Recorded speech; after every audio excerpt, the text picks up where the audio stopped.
की, भारत माता की। वंदे वंदे वंदे।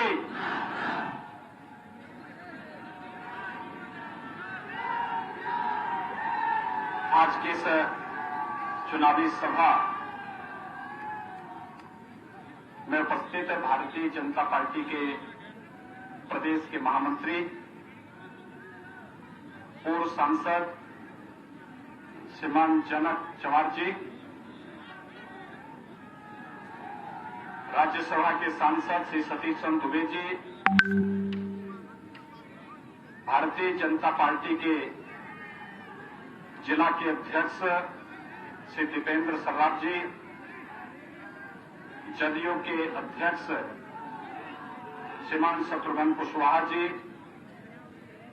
बीआईपी के जिला के अध्यक्ष श्री विजय चौधरी जी, भारतीय जनता पार्टी के सभी पदाधिकारीगण श्री शैलेंद्र मिश्रा जी, मनोज कुमार सिंह जी, कृष्णा पासवान जी, विजय रंजन चौबे जी, अनिल गुप्ता जी, मुन्ना तिवारी जी, पतन केसरी जी, मनोज कुमार राय जी, रामेश्वर चौरसिया जी, अखिलेश आजाद जी, अभिषेक गुप्ता जी, बबलू गुप्ता जी, शैलेंद्र सिंह जी, अनिल झा जी और भारतीय जनता पार्टी के लोकप्रिय प्रत्याशी श्री उमाकांत सिंह जी, भारी संख्या में चनपटिया विधानसभा क्षेत्र से जुड़े हुए मेरे सभी मतदाता भाइयों बहनों, दुनिया के सबसे पहले महाकाव्य रामायण को देने वाले आदि कवि महर्षि वाल्मीकि की साधना भूमि को मैं नमन करता हूं।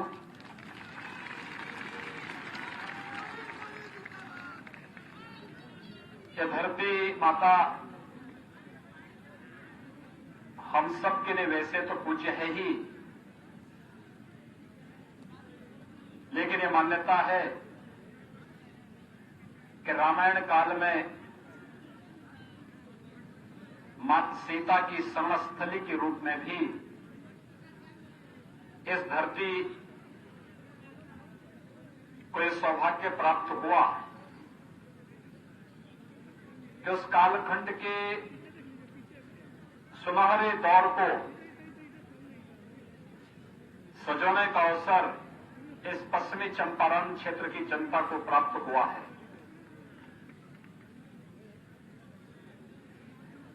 त्रिवेणी यहां विख्यात है। त्रिवेणी उत्तर प्रदेश में प्रयागराज में भी है, जहां पे गंगा, यमुना और सरस्वती का महासंगम है। प्रयागराज में कुंभ का भव्य आयोजन होता है। देश के यशस्वी प्रधानमंत्री नरेंद्र मोदी जी ने कुंभ के आयोजन को वैश्विक मानचित्र पर ले जाकर के यूनेस्को के द्वारा उसे अमूर्त सांस्कृतिक धरोहर के रूप में मान्यता प्रदान की है। दुनिया की अद्भुत सांस्कृतिक और आध्यात्मिक आयोजन प्रयागराज कुंभ में होता है। और भाइयों बहनों, इस सौभाग्य पश्चिमी चंपारण की जनता को प्राप्त होता है कि इस वाल्मीकि की साधना स्थली में एक त्रिवेणी आपके पास भी है। कितनी आध्यात्मिक भूमि है, लेकिन याद करना, यह आध्यात्मिक भूमि जिसने राम राज्य की परिकल्पना को साकार करने में, जिस धरती से निकले हुए महर्षि वाल्मीकि के एक एक शब्द ने मंत्र का काम करके हम सबके जीवन में राम नाम का एक ऐसा मंत्र दिया जो हमारे सुख में, हमारे दुख में, हमारे हर एक क्षण में हमारा मार्गदर्शन करता है, हमारा एक संबल बनता है। उस राम से हमारा साक्षात करने वाले कोई हैं, महर्षि वाल्मीकि। और महर्षि वाल्मीकि की इस पावन धरा कोई है, ये वाल्मीकि नगर है, ये पश्चिमी चंपारण की धरती है। और इसीलिए याद करना, बापू ने देश की स्वाधीनता की लड़ाई में सत्याग्रह का उपयोग भी इसी धरती से किया था। ये चंपारण की धरती है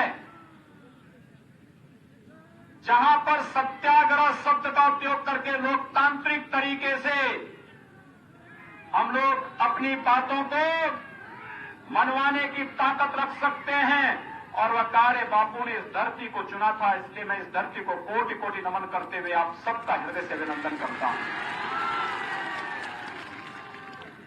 भाइयों बहनों, ये धरती हमारे लिए बहुत पुण्य धरती है।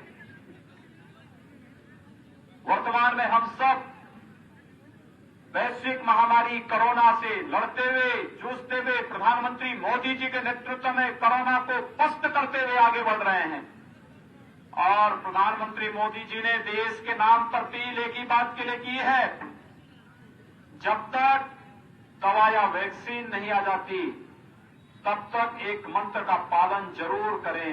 बीमारी से बचाव सर्वोत्तम उपाय है, और इसके लिए 2 गज की दूरी और मास्क है जरूरी।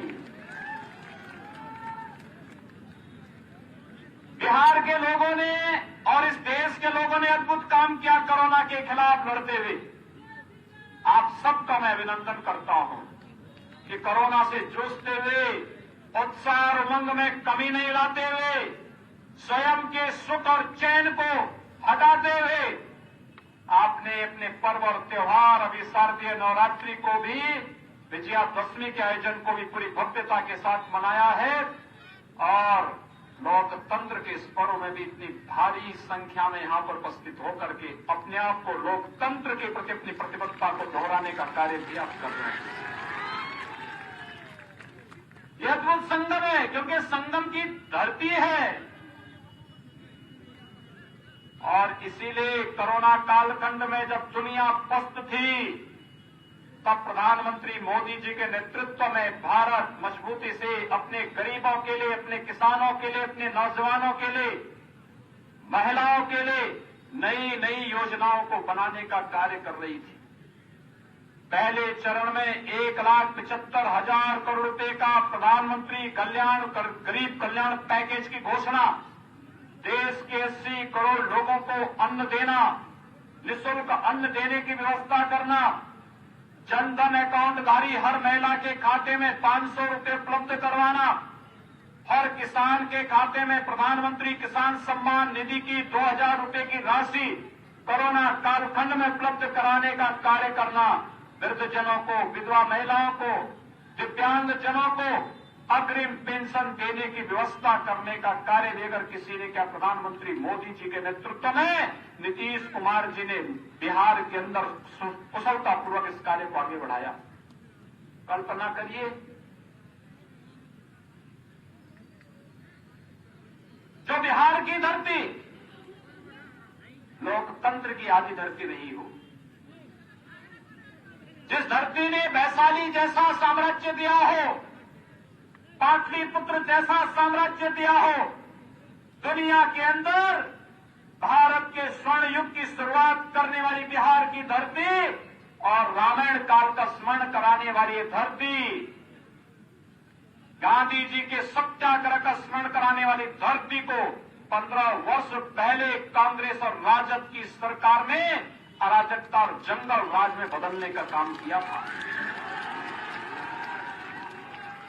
और जंगल राज और अराजकता में इस कदर बचाने का काम किया था कि इस पार्टी में जंगल पार्टी भी हावी हो गई थी। भाइयों बहनों, आप सबको मैं वास्तव में अभिनंदन करूंगा, आपका स्वागत करूंगा कि आपने इस जंगल राज को समाप्त करके नीतीश कुमार जी के नेतृत्व में विकास और सुशासन को मजबूती से आगे बढ़ाने का कार्य किया। बिहार के सामने 15 वर्ष पहले राजद ने जो एक विश्वास का संकट खड़ा किया था, पहचान का संकट खड़ा किया था, आज बिहार का हर नौजवान अपनी पहचान और अपने विश्वास के अंदर, अपनी प्रतिभा के बल पर दुनिया के अंदर अपनी धमक दिखा रहा है। जहां भी जिस भी क्षेत्र में बिहार के नौजवानों को अवसर मिला, उसने पूरी मजबूती के साथ अपनी प्रतिभा का परिचय दिया। और उत्तर प्रदेश और बिहार तो अपने आप को अलग कर ही नहीं सकते, ये तो चोली दामन का संबंध है। बिहार जब भी पहचान होगी तो कोरोना कालखंड में आपने देखा होगा, हो सकता है महाराष्ट्र के अंदर, दिल्ली के अंदर बिहार के नागरिकों को पलायन करने के लिए मजबूर होना पड़ा हो, लेकिन जैसे उत्तर प्रदेश में उन्होंने प्रवेश किया, उन्होंने पानी के लिए व्यवस्था, उनके लिए भोजन की व्यवस्था, उत्तर प्रदेश परिवहन निगम की बसेस से उनको सुरक्षित पहुंचाने की व्यवस्था का आदेश हमने किया था। लोग हमसे पूछते थे कि आखिर आप इतना चिंता क्यों कर रहे हैं। मैं कहता था भाई देखो मेरी ये ड्यूटी है। कहते थे क्यों? मैं कहता था देखो वे मां सीता के मायके के लोग हैं।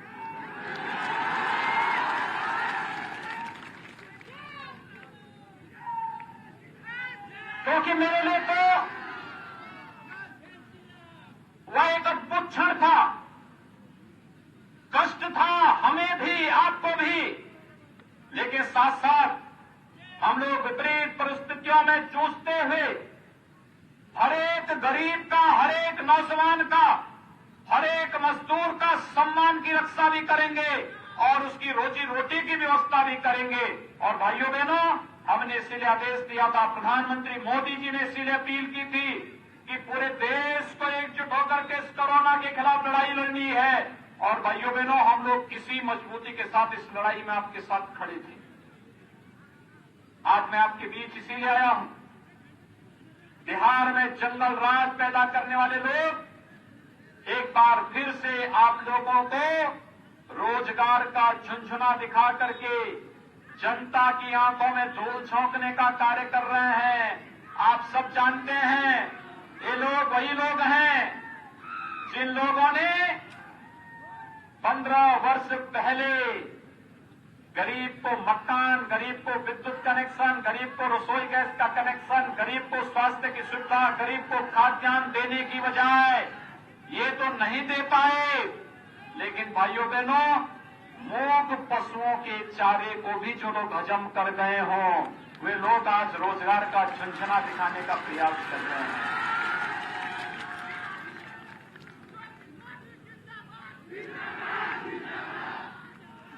इन लोगों ने कभी किया नहीं, याद रखना। देखिए, कभी एक बात को हमेशा याद रखना चाहिए, व्यक्ति के अंदर जो संस्कार होते हैं और जो आदतें उसकी खराब हो जाती हैं, वे जल्दी सुधरती नहीं है। ये लोग जो आज आपको झुंझुना दिखा रहे हैं कि हम इतने लाख लोगों को नौकरी और रोजगार देंगे, इनसे पूछना चाहिए उससे पहले 15 वर्ष के कार्यकाल के दौरान, आज से 15 वर्ष पहले जब 15 वर्षों तक उन्हें शासन करने का अवसर प्राप्त हुआ था, तब उन्होंने क्या किया था? तब क्या किया था? कांग्रेस ने सर्वाधिक समय तक बिहार के अंदर शासन किया, तब कांग्रेस ने क्या किया था?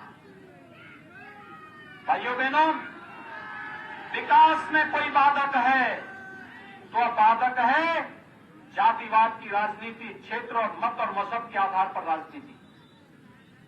अगर हमें विकास और हर एक चेहरे पर खुशहाली लानी है, इन नौजवानों के जीवन को और इनके जीवन को मंगलमय बनाना है, समृद्धिमय बनाना है, तो हमें जातिवाद की राजनीति से, क्षेत्र और मत मजहब की राजनीति से उबर उठ करके कार्य करना पड़ेगा।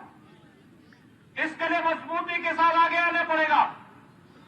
और जिस दिन हम इस मजबूती के साथ आगे आने का कार्य करेंगे, मैं विश्वास के साथ कह सकता हूं, कोई आपका फिर शोषण नहीं कर पाएगा, कोई नहीं कर पाएगा।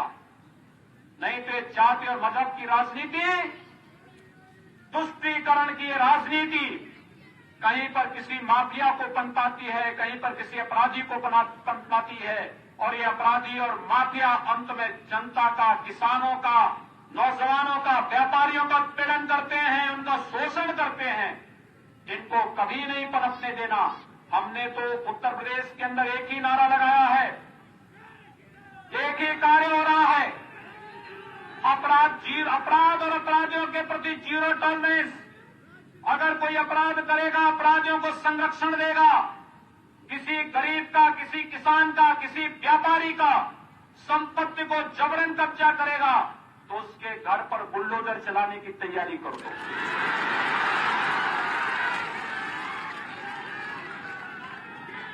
भाइयों बहनों, जितनी सख्त कार्रवाई अपराधियों के प्रति हो सकती है उतनी सख्त कार्रवाई होनी चाहिए, लेकिन लेकिन जो स्वयं अपराधियों के सरपरस्त हों, वे अपराधियों के खिलाफ कार्रवाई क्या करेंगे?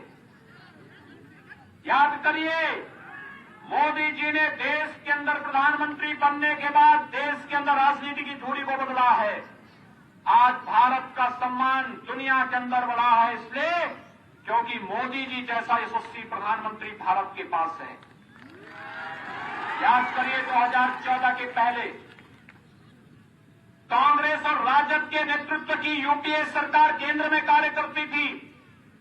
रोज नए घोटाले आते थे, कभी स्पेक्ट्रम घोटाला, कभी कोयला घोटाला, कहीं खाद्यान्न घोटाला, कहीं पे कोई और घोटाला। रोज नए घोटाले आते थे, कॉमनवेल्थ का घोटाला, नए नए घोटाले आते थे। भारत का पैसा स्विच बैंकों में जमा होता था, गरीबों के पास भारत का पैसा नहीं पहुंचता था। प्रधानमंत्री मोदी जी ने व्यापक परिवर्तन किया। 2014 में जब प्रधानमंत्री मोदी जी प्रधानमंत्री बनते हैं, उन्होंने एक एक स्कीम चलानी शुरू की। गरीबों के लिए जनधन खाता, गरीबों के लिए प्रधानमंत्री आवास योजना, गरीबों के लिए विद्युत कनेक्शन के लिए सौभाग्य योजना, गरीबों के लिए उन्होंने उस समय भी उज्ज्वला योजना चला करके हर गरीब के घर में रसोई गैस का सिलेंडर उपलब्ध कराने का कार्य किया और हर गरीब को आयुष्मान भारत के अंदर 5 लाख रुपए सालाना स्वास्थ्य बीमा का कवर देने का काम भी किया। ये काम किसी ने क्या? प्रधानमंत्री मोदी जी ने अपने पहले कार्यकाल के दौरान देश के गरीबों को किया।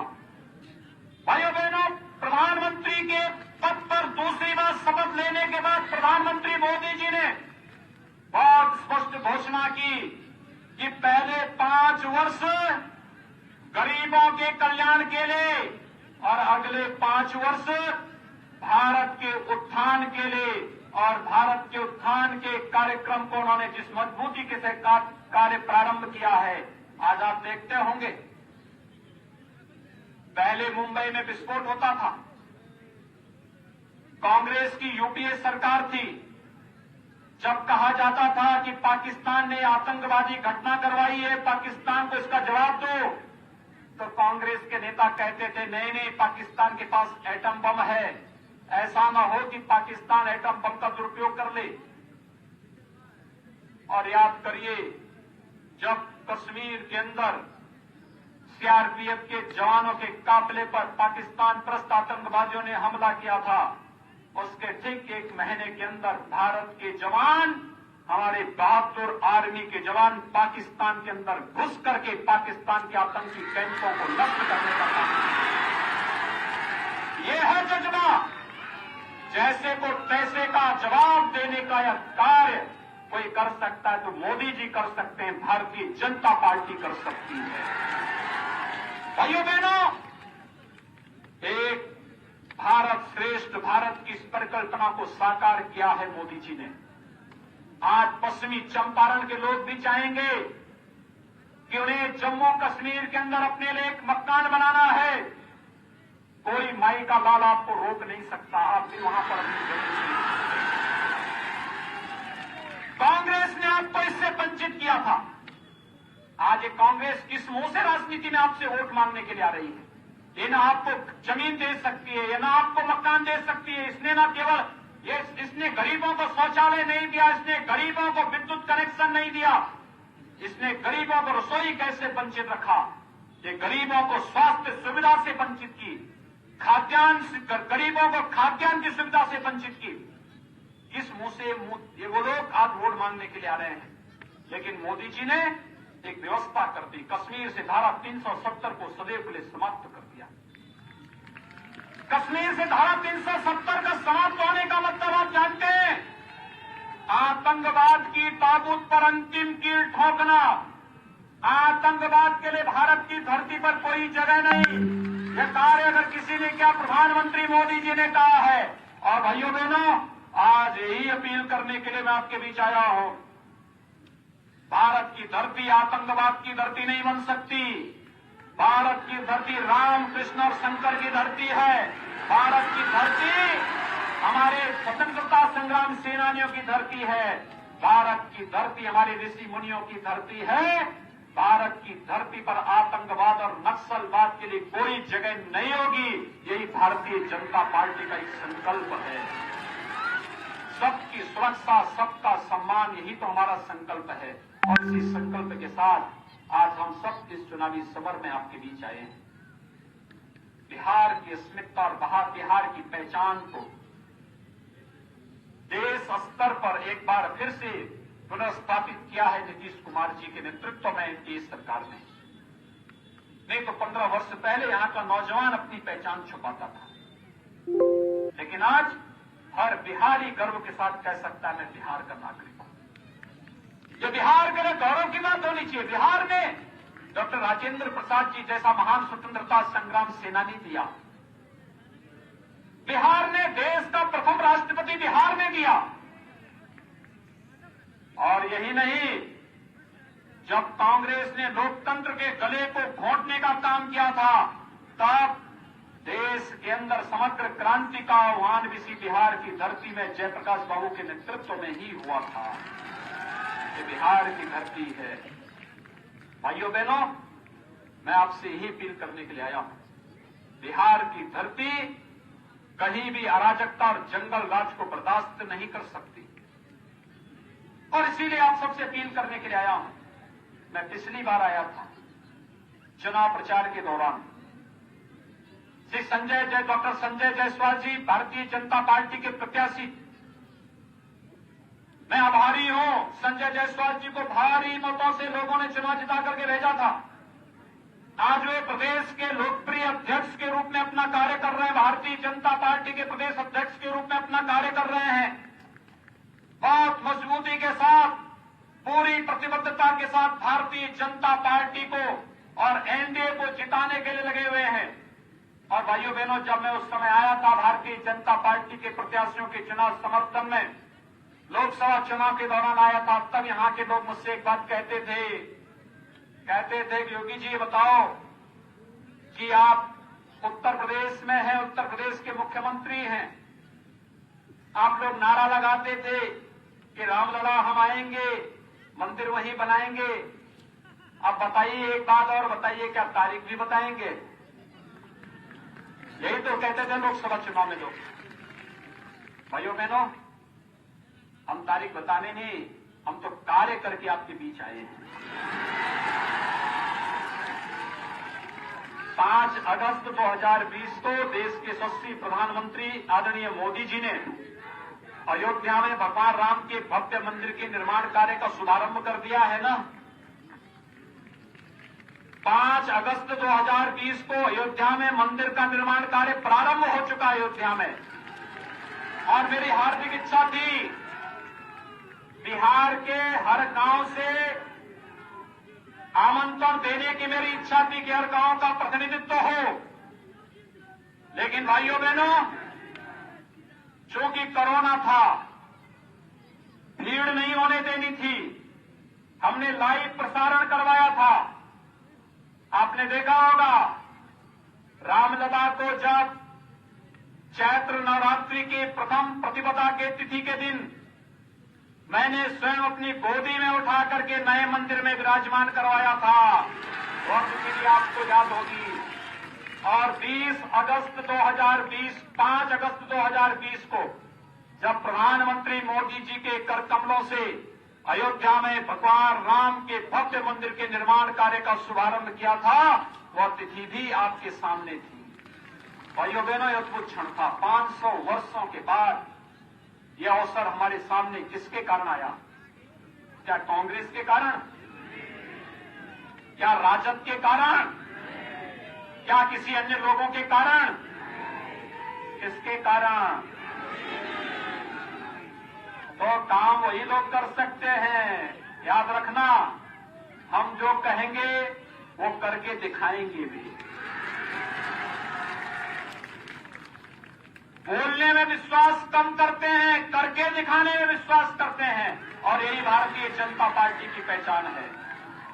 भाइयों बहनों, इसीलिए आज मैं आपके बीच आया हूं।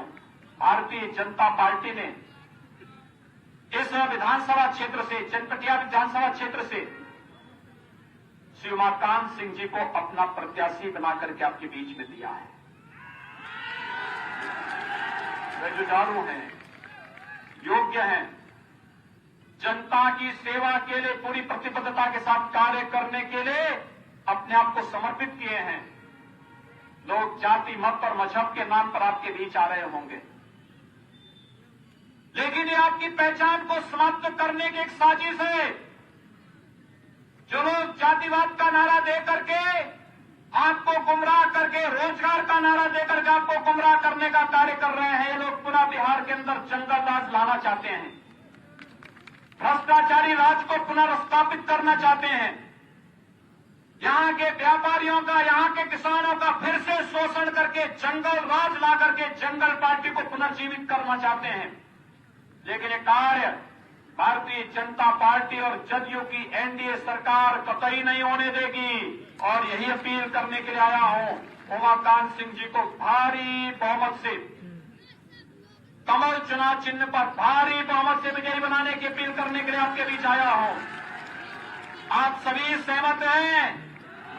सभी लोग इधर से, इधर से, इधर से, इधर से सभी लोग, आप भी सभी लोग उमाकांत सिंह जी को कमल चुनाव चिन्ह पर जिताने के लिए आए हैं ना? सभी लोग, आपके पास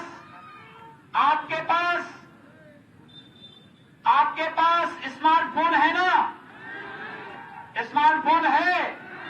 भाइयों बहनों, जितनी बड़ी संख्या आपकी है, जितनी बड़ी संख्या आपकी यहां पर उपस्थित हुई है, ये इतनी बड़ी संख्या अगर संकल्प ले लेगी तो केवल इस विधानसभा सीट ही नहीं बल्कि पूरे पश्चिमी चंपारण और पूर्वी चंपारण की सभी सीटें एनडीए के प्रत्याशियों को जिताने की सामर्थ्य आप लोग रखते हैं। टेक्नोलॉजी का समय है। मैंने जो आपसे पहले भी कहा, कोरोना से भी बचाव करना है। कोरोना से बचाव किस रूप में? 2 गज की दूरी और मास्क जरूरी का इस्तेमाल करते हुए, लेकिन साथ साथ प्रचार में टेक्नोलॉजी का उपयोग करते हुए। टेक्नोलॉजी का उपयोग किस रूप में हम लोग करेंगे?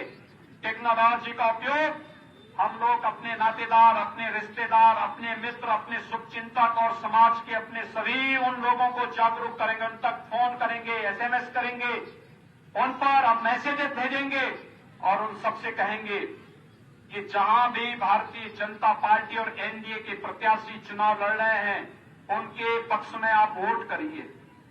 टोली, छोटी छोटी टोली बना करके 5 कार्यकर्ताओं का, 3 कार्यकर्ताओं की टोली बना करके घर घर जाकर के हम लोगों से अपील करेंगे कि हमें भारतीय जनता पार्टी, जदयू और एनडीए के प्रत्याशियों को विजयी बनाने के लिए कार्य करना है। क्या आप इसके लिए सहमत हैं? क्या सभी लोग इस कार्य को करेंगे? भाइयों बहनों, आपका ये संकल्प बहुत मजबूत संकल्प है, और मजबूत संकल्प इसलिए है क्योंकि कोरोना से जूझते हुए मैं तो वास्तव में ताज्जुब कर रहा था जब मैं बिहार में चुनाव प्रचार के लिए निकला। मुझसे लखनऊ में लोगों ने पूछा कि बिहार में जा रहे हैं, कोरोना कालखंड में सभा होगी, कितने की भीड़ होगी? तो मैंने कहा, भाई 2000, 2500 लोगों को हम बुलवाएंगे, सभा उनके बीच करेंगे। लेकिन ये मेरी बिहार के अंदर 9वीं सभा है, और भाइयों बहनों, हर एक सभा में 25 से 30 हजार की भीड़ बिहार के उत्साह और बिहार के उमंग को प्रदर्शित करता है कि बिहार के अंदर, बिहार के लोगों में कितना उत्साह और कितना उमंग है, क्या जज्बा है लोकतंत्र के प्रति, कितना उत्साह और किस उमंग के साथ वे लोग कोरोना को पस्त करते हैं और लोकतंत्र को मजबूती प्रदान करने के लिए पूरी प्रतिबद्धता के साथ कार्य करने के लिए उत्सुक दिखाई दे रहे हैं। और इसलिए भाइयों बहनों, लोकतंत्र के इस पर्व को हम लोग अभी शारदीय नवरात्रि के कार्यक्रम को संपन्न किए हैं। विजयादशमी के कार्यक्रम को पूरी उत्साह और उमंग के साथ हम लोगों ने संपन्न किया है। अभी दीपावली आने वाली है, धनतेरस आएगा, दीपावली का भव्य आयोजन होगा, और दीपावली के बाद छठ माई के भी पूजन का एक बड़ा भव्य आयोजन यहां बिहार के अंदर मनाया जाता है। वास्तव में बिहार अपनी इन पहचानों के लिए जाना जाता है। सरस्वती पूजा दुनिया के अंदर, देश के अंदर बिहार ने दिया है। छठ पूजा का कार्यक्रम बिहार ने देश के अंदर दिया है और छठ के माध्यम से कैसे अलौकिकता का अनुभव बिहार के लोगों ने कराया है। और भाइयों बहनों, यह छठ का आयोजन करने का सौभाग्य एक बार फिर से आपको इस बार फिर प्राप्त होगा। जिस उत्साह के साथ पर्व और त्योहार को मनाएंगे, जिस उत्साह के साथ अपने पर्व और त्योहारों को मनाने का कार्य करेंगे, इसी उत्साह और इसी उमंग के साथ आपको लोकतंत्र के पर्व को भी मनाना है, लेकिन बचाव करते हुए। लोकतंत्र का पर्व चुनाव है और चुनाव के इस भव्य आयोजन को इसी मजबूती के साथ, इसी प्रतिबद्धता के साथ हम लोग आयोजित करेंगे। यह एक अपील आप सबसे करने के लिए आज मैं आपके बीच यहां पर उपस्थित हुआ हूं। हम लोग अपने पर्व और त्योहारों के माध्यम से लोगों के बीच एक स्पष्ट संदेश देंगे कि हमें बीमारी से भी लड़ना है और हमें बिहार में फिर से अराजकता को नहीं आने देना है। सुशासन और विकास जो बिहार की पहचान बन रही है, इस सुशासन और विकास के लिए ही हमें भारतीय जनता पार्टी जदयू के एनडीए के प्रत्याशियों को विजयी बनाना है। और उसी विजयी बनाने के क्रम में आज एक बार फिर से बिहार विधानसभा का चुनाव हम सबके सामने है। आज पहले चरण का चुनाव बिहार के अंदर संपन्न हो रहा है। बड़े व्यापक पैमाने पर लोग चुनाव मतदान में भाग ले रहे हैं। दुनिया के अंदर पहला चुनाव है। आप देख सकते हैं, दुनिया के अंदर पहला चुनाव बिहार विधानसभा का चुनाव होने जा रहा है। और बिहार विधानसभा चुनाव कोरोना के दौरान कैसे संपन्न होता है, भाइयों बहनों, वह कार्य बिहार की जनता लोकतंत्र के प्रति अपनी प्रतिबद्धता को व्यक्त करते हुए यहां पर आज दोहराने का कार्य कर रही है। 3 नवंबर को आपको भी अवसर प्राप्त होगा इस लोकतंत्र के पर्व में भागीदार बनने का। और 3 नवंबर के इस पर्व में जब हम लोकतंत्र के इस आयोजन के साथ सहभागी बनेंगे, मेरा आप सबसे अपील होगा, लोकतंत्र में हम अपनी ताकत का एहसास कराएं। ये जो वंशवाद के आधार पर, जातिवाद के आधार पर राजनीति को कलंकित करने वाले लोग आ रहे हैं, इन लोगों को कोई जगह मत दीजिए। इनको राजनीति में कोई स्पेस मत दीजिए। इनको आगे बढ़ने की छूट मत दीजिए, अन्यथा ये बिहार के सामने एक बार फिर से पहचान का संकट खड़ा कर देंगे। अन्यथा ये बिहार के नौजवानों के सामने विश्वास का एक नया संकट खड़ा कर देंगे, पहचान का एक नया संकट खड़ा कर देंगे और फिर से अपने परिवार और अपने वंश के राजनीतिक स्वार्थों के लिए बिहार के सम्मान के साथ सौदेबाजी करने का कार्य करेंगे। इस प्रकार की स्थिति हमें बिहार के अंदर फिर से नहीं आने देनी है और यही अपील करने के लिए आज मैं आपके बीच आया हूं। हम लोग पूरी मजबूती के साथ बिहार के अंदर ऐसे प्रत्याशियों को चुनाव विजय बना करके भेजें जो मूल्यों और सिद्धांतों की राजनीति पर विश्वास करते हों। भारतीय जनता पार्टी और एनडीए ने पूरे बिहार के अंदर इस प्रकार के प्रत्याशी दिए हैं, क्योंकि हमें विश्वास है, जनता जिस बात के लिए विश्वास कर रही है। हम उत्तर में जाते हैं, पश्चिम में जाते हैं, दक्षिण में जाते हैं, पूर्व में जाते हैं, जहां कहीं भी जाते हैं, पूरे देश के अंदर जनता के मन में एक भाव है और वह भाव है प्रधानमंत्री मोदी जी के नेतृत्व में देश सुरक्षित है और मुख्यमंत्री नीतीश कुमार जी के नेतृत्व में बिहार सुशासन और विकास के एक नए मॉडल के रूप में प्रस्तुत हो रहा है। भाइयों बहनों, ये बिहार के लिए सौभाग्य का क्षण है और बिहार के सौभाग्य के क्षण के साथ आप सबको जोड़ने के लिए आज एक बार फिर से मैं आपके बीच यहां पर उपस्थित हुआ हूं। भारतीय जनता पार्टी ने आपसे जो वायदे किए थे, उन वायदों को एक बार फिर से आपके सामने भारतीय जनता पार्टी ने करके दिखाया है। किसी भी फील्ड के कार्य हों, किसी भी क्षेत्र के हों, गरीबों के कल्याण के कार्य हों, महिलाओं के उत्थान के कार्य हों, देश की सुरक्षा का कार्य हो, आतंकवाद और नक्सलवाद को समाप्त करने का कार्य हो, या फिर अयोध्या में भगवान राम के भव्य मंदिर के निर्माण का कार्य हो, ये भारतीय जनता पार्टी ने करके दिखाया है।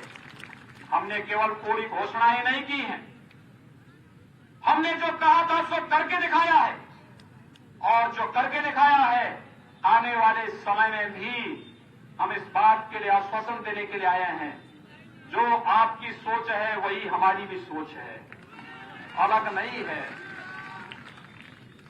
क्योंकि यहां पे केवल मन नहीं, यहां पे तो दिल भी मिले हुए हैं, और जब दिल मिले हैं तो ही भाजपा दिल्ली के अंदर केंद्र की सत्ता का संचालन कर रही है, क्योंकि देश के 135 करोड़ लोगों के हितों के लिए हमें कार्य करना है। 135 करोड़ लोगों के हितों के लिए कार्य करने वाली भारतीय जनता पार्टी आज आपके बीच में जिस मजबूती के साथ कार्य करती हुई दिखाई दे रही है, भाइयों बहनों, आज उसका परिणाम है हर गरीब को मकान देने का कार्य हो रहा है। प्रधानमंत्री आवास योजना, कल्पना करिए, आजादी के बाद 70 वर्षों में कांग्रेस नहीं दे पाई, तमाम दलों की सरकारें, यूपीए की सरकार आई, नहीं कर पाई, लेकिन भारतीय जनता पार्टी के नेतृत्व में मोदी जी ने मात्र 6 वर्ष में 3 करोड़ गरीबों को एक एक आवास देने का कार्य कर दिया। भाइयों बहनों, 10 करोड़ गरीबों को एक एक शौचालय देने का कार्य मोदी जी ने किया। 4 करोड़ गरीबों को विद्युत के निःशुल्क कनेक्शन देने का कार्य मोदी जी ने किया। 8 करोड़ गरीबों को रसोई गैस का कनेक्शन उपलब्ध करवाने का कार्य मोदी जी ने किया। 12 करोड़ किसानों को, भाइयों बहनों, 12 करोड़ किसानों को प्रधानमंत्री किसान सम्मान निधि देने का काम मोदी जी ने किया। प्रधानमंत्री मुद्रा योजना में 15 करोड़ गरीबों को आर्थिक स्वावलंबन की ओर ले जाने का कार्य मोदी जी ने किया, और 35 करोड़ गरीबों के लिए जन धन योजना में अकाउंट खोलने का कार्य मोदी जी ने किया। और भाइयों बहनों, 50 करोड़ गरीबों को आयुष्मान भारत में 5 लाख रुपए की स्वास्थ्य बीमा का कवर भी देने का काम मोदी जी ने आपके लिए किया। मैं नारी गरिमा की रक्षा के लिए हर गरीब परिवार के घर में, संजय जायसवाल जी आपके प्रदेश अध्यक्ष जी आ गए हैं, जोरदार स्वागत करिए संजय जी का।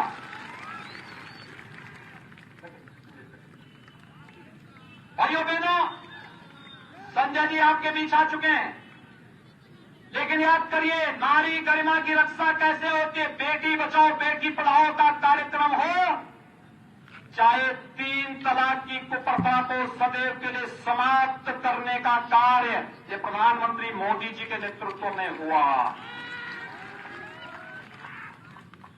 और चाहे हर गरीब के घर में शौचालय देकर के नारी गरिमा की रक्षा का कार्य भी प्रधानमंत्री मोदी जी ने किया।